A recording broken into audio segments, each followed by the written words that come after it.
Hello dear friends, welcome on my YouTube channel. इस video में हम बात करेंगे कि न्यूक्लियर पावर प्लांट कैसे काम करता है। तो न्यूक्लियर पावर प्लांट ठीक वैसे ही काम करता है जैसे थर्मल पावर प्लांट काम करता है। बस फ़र्क सिर्फ इतना होता है कि वहाँ पे जो एनर्जी मिलती है कोल को बर्न करने से मिलती है थर्मल एनर्जी, और यहाँ पे जो थर्मल एनर्जी मिलती है वो फिशन रिएक्शन से मिलती है। तो इन न्यूक्लियर पावर प्लांट में जहाँ पे फिशन कैरिड आउट कराया जाता है उस पोर्शन को या उस डिवाइस को हम रिएक्टर बोलते हैं। यहाँ पे सस्टेन्ड चेन रिएक्शन कराई जाती है।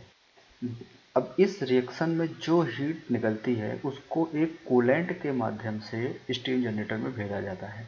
यह है स्टीम जनरेटर, कहीं कहीं इसको बॉयलर भी बोलते हैं। तो इस स्टीम जनरेटर में एक तरफ से लाइट वाटर या बोले तो डीएम वाटर आता है, जो कि यहाँ की हीट को लेकर के वो सीधा स्टीम में कन्वर्ट होता है और वो स्टीम टरबाइन में जाती है। टरबाइन में वो टरबाइन को रन करती है और टरबाइन से जुड़ा होता है इलेक्ट्रिक जनरेटर, जो कि इलेक्ट्रोमैग्नेटिक इंडक्शन प्रिंसिपल पे आपकी इलेक्ट्रिसिटी प्रोड्यूस करता है, जो पावर प्लांट जो पावर ग्रिड को चली जाती है। अब जो स्टीम पहले हाई प्रेशर में थी, एनर्जी देने के बाद वो स्टीम लो प्रेशर में हो गई। ये स्टीम सीधा कंडेंसर में जाती है और कंडेंस होकर के ये वाटर में कन्वर्ट हो जाती है। तो यहाँ कंडेंसर का पर्पस होता है दोस्तों कि स्टीम को कंडेंस करना। यहाँ पे कंडेंसर में बेसिकली टू फेज फ्लो होता है, मीन्स ऊपर की साइड में स्टीम होती है और नीचे की साइड में ये वाटर होता है। यहाँ पे अब कोई भी चीज़ को कंडेंस करने के लिए हमें एक अलग से कूलेंट चाहिए होता है। तो यहाँ पे एक ठंडा पानी coolant in and coolant out, ये बेसिकली जो कूलिंग टावर, जो न्यूक्लियर पावर प्लांट या कहीं भी जो कूलिंग टावर होते हैं वहाँ से पानी आता है और ये स्टीम को कंडेंस करता है। स्टीम यहाँ पे कन्वर्ट हो जाती है वाटर में, और इस वाटर को अगेन एक पंप के माध्यम से पंप अप किया जाता है स्टीम जनरेटर में। इस पंप को फीड वाटर पंप भी बोला जाता है।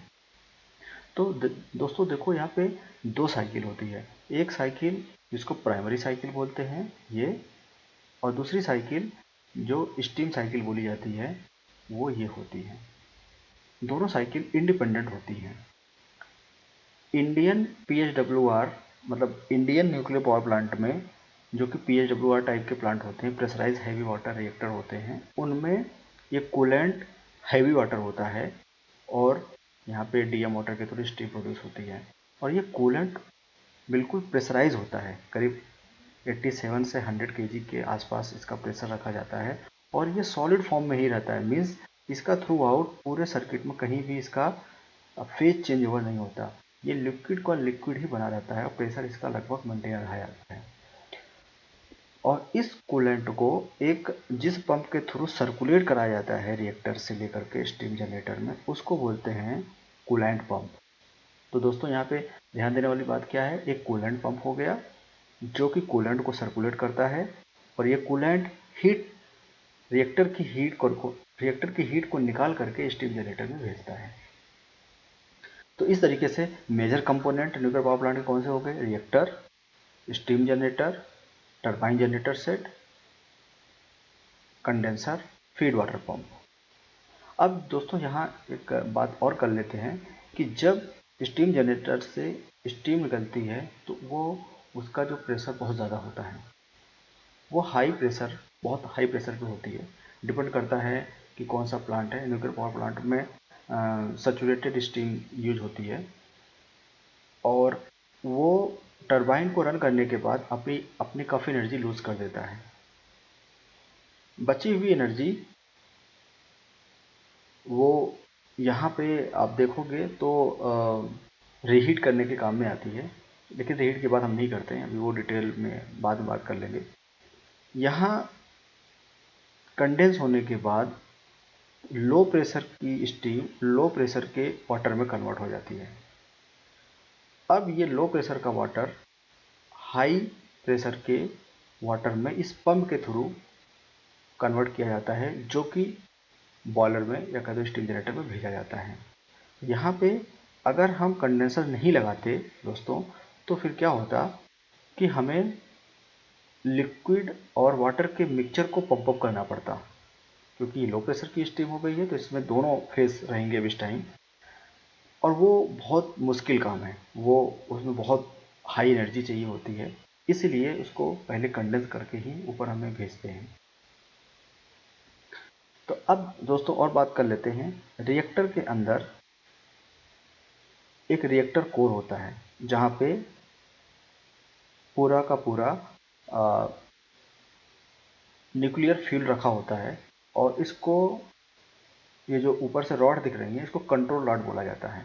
फिशन रिएक्शन को रेगुलेट करने में इन कंट्रोल रॉड का बहुत बड़ा योगदान होता है। जनरली ये कोबाल्ट की या कैडमियम की रॉड्स होती हैं, कैडमियम की रॉड्स ज़्यादा यूज की जाती हैं एज अ कंट्रोल रॉड के रूप में, कंट्रोल रॉड के रूप में कैडमियम की रॉड्स बहुत ज़्यादा यूज की जाती हैं। तो आगे हम इसके बारे में अगली स्लाइड में हम और पढ़ लेते हैं कि इसके क्या क्या फीचर्स हैं। तो major components of nuclear power plant, एक रिएक्टर का डिफिनेशन इसकी, a device where fission reaction is carried out through a sustained and a controlled chain reaction। ध्यान से, एक रिएक्टर और एक एटम बम में यही डिफरेंस है। एटम बम में अनकंट्रोल्ड चेन रिएक्शन होती है और रिएक्टर के अंदर sustained and controlled chain reaction होता है। अगर ये रिएक्शन को हम कंट्रोल नहीं कर पाए तो यही रिएक्टर ही हमारा एटम बम बन जाएगा। बॉयलर या steam generator, a device where steam is formed by exchanging reactor's heat, it works on heat exchanger principle। Turbine generator set आपको बता दिया कि टरबाइन में स्टीम आती है जो टरबाइन को रोटेट करती है, और टरबाइन से जुड़ा हुआ आपका जनरेटर होता है जो कि इलेक्ट्रिसिटी प्रोड्यूस करता है। कंडेंसर बता दिया आपको, a device where steam is condensed after giving its energy to turbine. और लास्ट में feed water pump, after condensation water is pumped back to boiler for steam formation. अब दोस्तों रिएक्टर के मेजर कंपोनेंट्स क्या क्या होते हैं। तो सबसे पहले मटेरियल जिनका फिशन किया जा सकता है वो फिशनेबल मटेरियल होते हैं। तो इस फिशनेबल मटेरियल यूज किए जाते हैं, यूरेनियम 235, थोरियम 232 और प्लूटोनियम के आइसोटोप्स, ये सारे फिशनेबल मटेरियल में आते हैं। 239, 240, 241। मॉडरेटर क्या होता है दोस्तों? मॉडरेटर जैसा नाम से लग रहा है कि स्लो करने वाला, जो न्यूट्रॉन की गति को कम कर दे, मतलब फास्ट मूविंग न्यूट्रॉन्स को जो स्लो कर दे उसी को मॉडरेटर बोला जाता है। और जनरली ग्रेफाइट और हैवी वाटर को एज अ मॉडरेटर यूज किया जाता है। इंडियन PHWR में heavy water as a moderator होता है। कंट्रोल रॉड, कंट्रोल रॉड का मतलब होता है कंट्रोल करना। किसको कंट्रोल करना? जो चेन रिएक्शन आपकी चल रही है, ठीक है। This material controls the number of neutrons available for fission. For example cadmium rods are inserted into the core of the reactor because they can absorb the neutrons. Basically control rod क्या करते हैं? Neutron की population को absorb कर लेते हैं। Neutron की population को एब्जॉर्ब करने से वो उनकी संख्या कम हो जाती है और जो अनकंट्रोल चीज़ें हो रही थी वो कंट्रोल में आ जाती हैं। The neutron available for fission are controlled by moving the cadmium rod in और आउट ऑफ द कोर, जो आपको दिखाया था डायग्राम में। कूलेंट, कूलेंट का काम होता है कि removes the heat generated due to fission in the reactor, और इसको कूलेंट का काम कि रिएक्टर की हीट को निकालना और स्टीम जनरेटर तक जाना। Commonly used coolants are water, CO2, nitrogen. Generally Indian PHWR में कूलेंट हैवी वाटर के रूप में यूज किया जाता है PHWR में, लेकिन वही PWR प्रेशराइज्ड वाटर रिएक्टर में वो वाटर होता है। प्रोटेक्टिव शील्डिंग, प्रोटेक्टिव शील्डिंग का मतलब जो भी रेडिएशंस होती हैं उनको शील्ड करने के लिए बहुत कंक्रीट थिक वॉल बनाई जाती हैं, जो कि बाहर जो वर्किंग पर्सन होते हैं उनको रेडिएशन से सेव करना होता है उनका काम। तो ये जनरली इसमें लेड मटेरियल भी यूज किए जाते हैं। तो अब बात करते हैं कि यूजेस ऑफ न्यूक्लियर रिएक्टर। तो न्यूक्लियर रिएक्टर का पहला यूज़ तो अपन ने देख लिया कि इलेक्ट्रिक पावर जनरेशन में। और दोस्तों आपको एक चीज़ बताते हैं कि 1 किलो कोल को बर्न करने से 10⁻⁷ जूल ऑफ एनर्जी रिलीज होती है, वही 1 kg यूरेनियम को बर्न करने से लगभग 10⁻14 जूल ऑफ एनर्जी रिलीज होती है। देखा जाए तो लगभग 10⁻7 टाइम्स ज़्यादा एनर्जी रिलीज होती है। This is the beauty of uranium, जिसकी वजह से बहुत कम यूरेनियम से बहुत ज़्यादा इलेक्ट्रिसिटी प्रोड्यूस होती है। दूसरा, इसको रेडियो एक्टिव आइसोटोप प्रोड्यूस करने के काम में आता है, जिसका use medical science, agriculture, industry वगैरह में यूज किया जाता है। प्लूटोनियम 239 का मैन्युफैक्चरिंग में यूज़ किया जाता है, जो कि एटम बम में यूज़ होता है, और neutron beam of high intensity को प्रोड्यूस करने के काम आता है, जो कि अगेन कैंसर और न्यूक्लियर रिसर्च में काम आता है। कोबाल्ट 60 से कैंसर ट्रीटमेंट किया जाता है। और ब्रीडर रिएक्टर को इंसिस्ट करने के काम में आता है। ब्रीडर रिएक्टर क्या होते हैं? एक ऐसे रिएक्टर जिनमें जितने ज़्यादा फिसाइल एटम कंज्यूम हो रहे हैं, उससे कहीं ज़्यादा फिसाइल जो है एटम अगर प्रोड्यूस हो तो उसको ब्रीडर रिएक्टर बोला जाता है। ठीक है दोस्तों, आज के लिए इतना बहुत है। नेक्स्ट वीडियो में हम मिलेंगे एक नई जानकारी के साथ। Thank you.